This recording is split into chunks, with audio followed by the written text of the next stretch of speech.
So I've been learning how to play chess. I spent a decent amount of time learning, playing with friends, and learning online and things like that. It's kind of the next kind of challenge for my brain.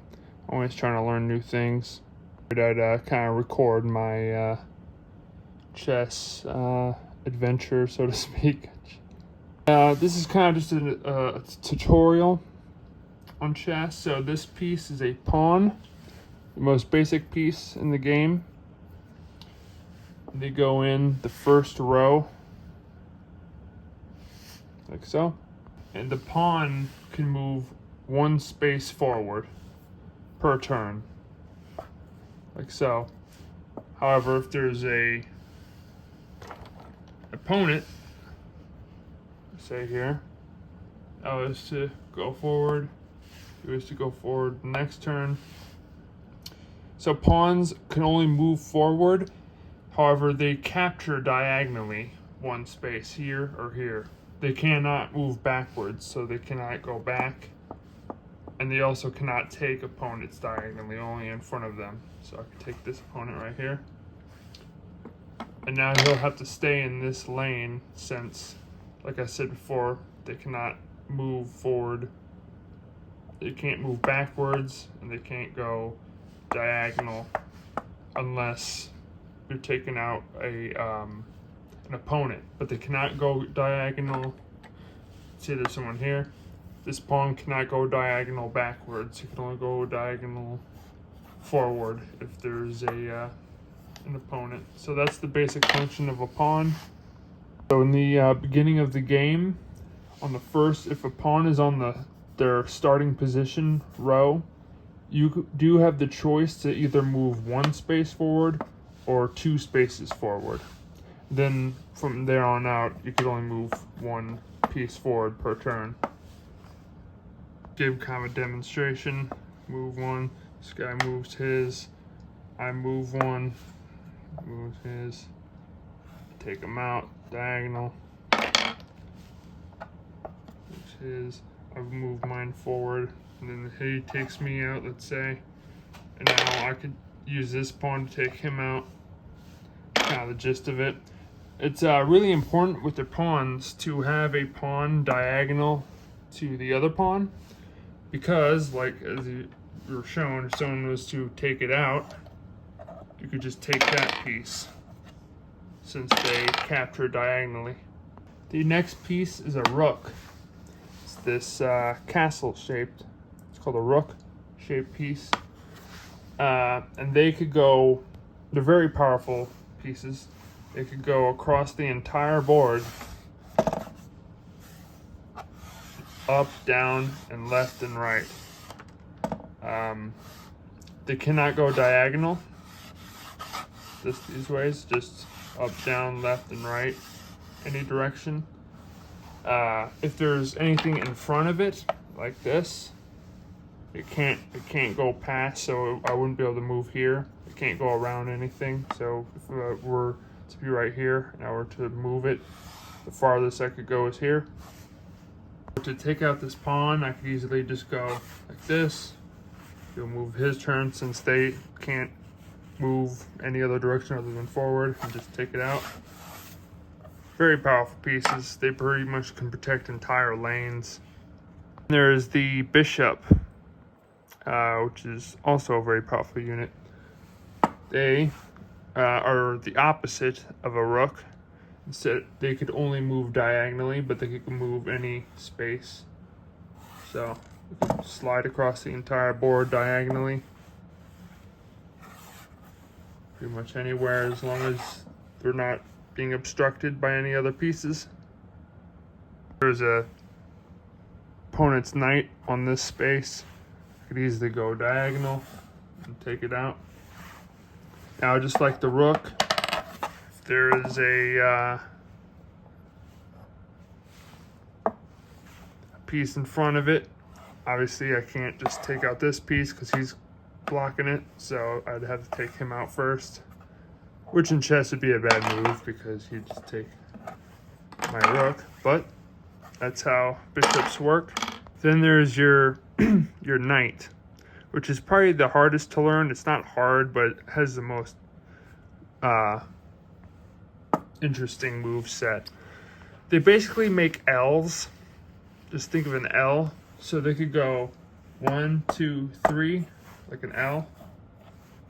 They could also go the other way like this. Make an L like that, or an L like this. They could also go sideways L's. As long as it's an L, you could do it for the most part. So 1, 2, 3. You can make an L this way, so it could land here. You can make an L that way. You can see the L's, you know, go back. That's how knights move. So as long as you make that L shape, you're good. A very unique thing about the knight is it's the only piece that could actually jump over pieces. So I could actually go boom, boom, boom, the L. This is obstructing me, but as long as it's not where I'm landing, I could just jump over them. Boom, boom, boom. Now, if there is a pawn here, right? No, I was trying to go there. I wouldn't be able to move because there's a piece there. But I could move here. Couldn't move here. So the only place I could move is there if I wanted to move the knight. Then there is the queen, which is the strongest piece of the entire game. You lose this piece, your opponent has a massive advantage, unless you really know what you're doing. The queen is the rook and the bishop combined. It can move in all directions. It can move across the entire board. It can move up, down, left, and right. It could also move diagonal in any direction. So it pretty much has power to move anywhere in the board. So it's a very powerful unit. And this right here is the king. This king is just like the queen, except it could only move one space at a time. So it could go any direction, just one space, instead of as opposed to the queen that can move any spaces across the board. So it could just move one space at a time. Now, problem is if the player traps your king to the point to where it's in danger and about to lose in one move, and he has nowhere to go, that's checkmate, and that's how you win the game, or lose a game if it's your king. Let's say that here's enemy rook, here's my king.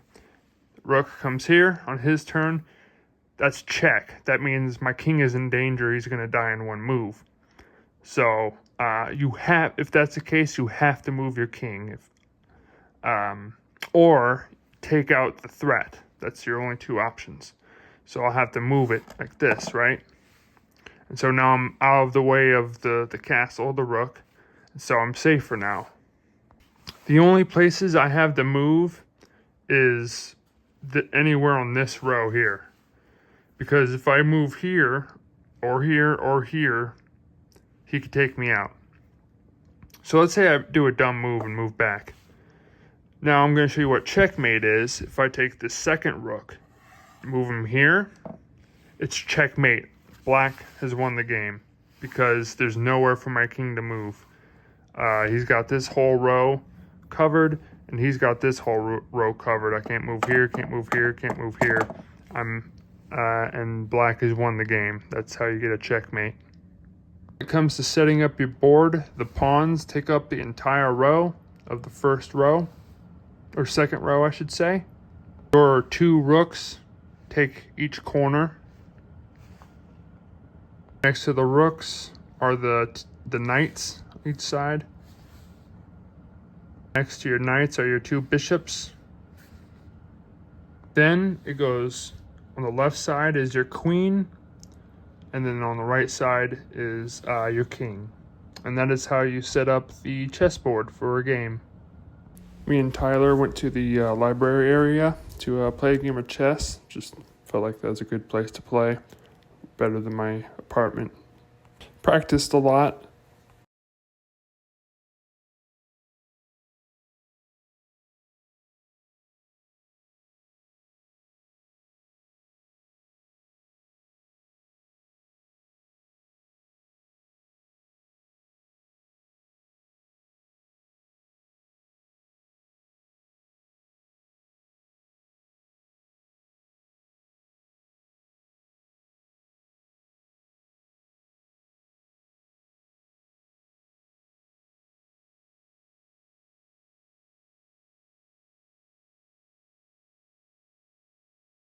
So this was the first game. I played as white and had a pretty good, solid opening start, but I ended up blundering and ended up taking my queen early on in the game, which was pretty rough.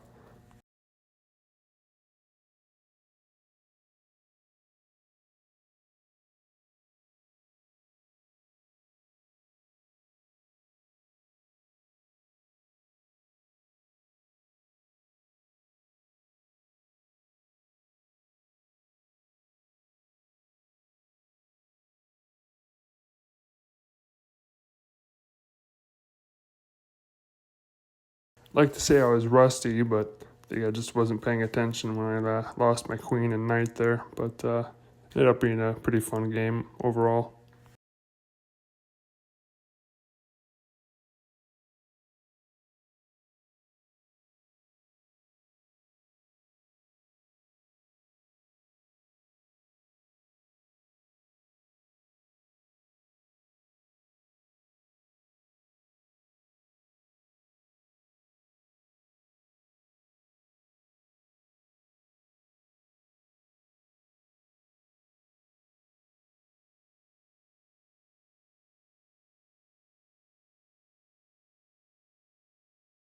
In the end, Tyler ended up winning this match.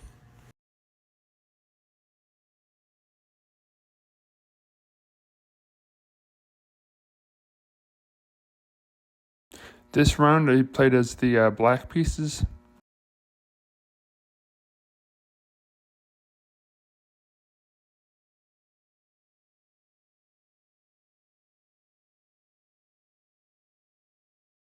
Me and Tyler played a lot of games before, so I think he kind of caught on to how I played.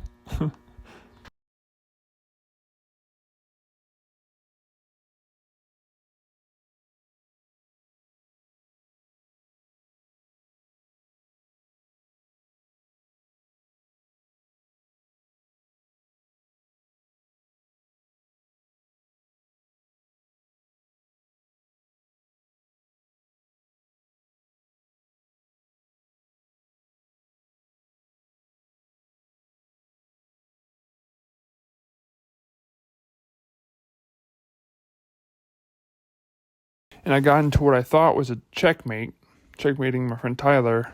And it wasn't until after we stopped recording that I realized that he actually had a move. He could have moved his queen in front of the rook there. But oh well, it was good for practice, I suppose.